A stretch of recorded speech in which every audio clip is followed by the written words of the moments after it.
1995 ont été approchés par le milliardaire Elon Musk, qui leur a dit « Eh mon frère,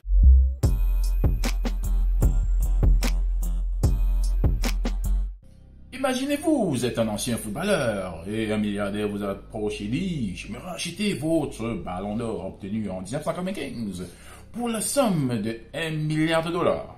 Qu'allez-vous faire ?» Vous allez réfléchir à deux fois. Alors il semblerait que Monsieur George Weah, l'ancien président du Libéria et ancien footballeur de haut niveau qui a joué au Milan AC et qui a gagné son ballon d'or en 1995, ont été approchés par le milliardaire Elon Musk, qui leur a dit « Eh mon frère, j'aimerais acheter ton ballon d'or à 1 milliard de dollars. »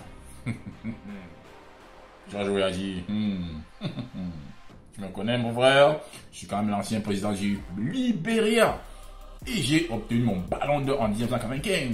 J'ai quand même souffert, j'ai joué, j'ai trimé pour avoir ce ballon d'or. Et toi, tu viens me dire, tu aimerais acheter ce ballon d'or juste pour 1 milliard de dollars.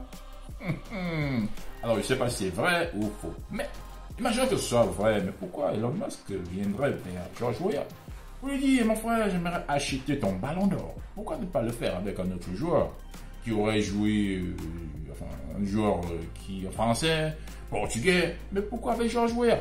On est dans le cas où c'est vrai. Pourquoi? Peut-être pour acheter ce ballon d'or et après dire, oh, tu vois, ces leaders africains, ils peuvent tout vendre.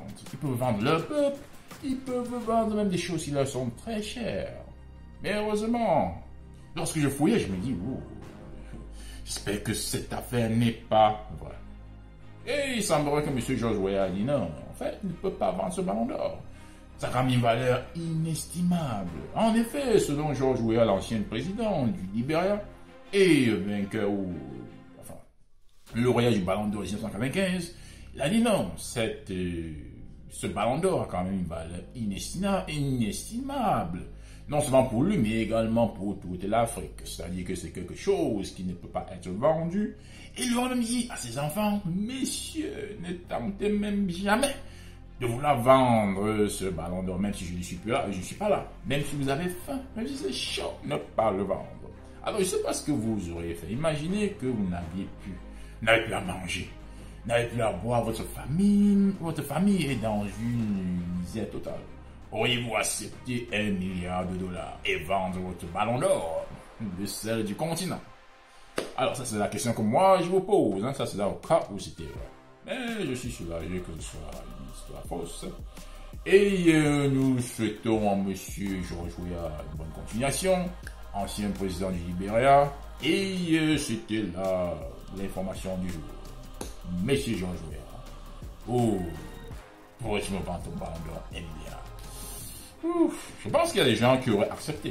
On connaît des personnes qui ont une carrière bon, je sais que c'est plus dans le basketball américain, des personnes qui gagnent, lorsqu'ils ont un titre, ils obtiennent une bague en or. Il y en a qui ont vendu cette bague pour une somme, je ne sais pas, c'était des chauds. Alors il fallait vendre cela parce que, voilà, il n'y avait pas une autre solution.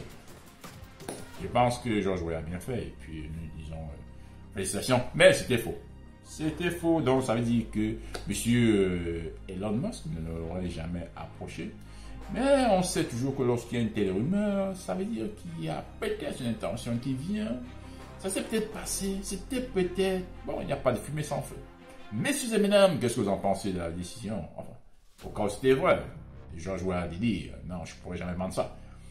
Mais c'était faux, enfin, l'information n'était pas avérée. Et c'est tant mieux.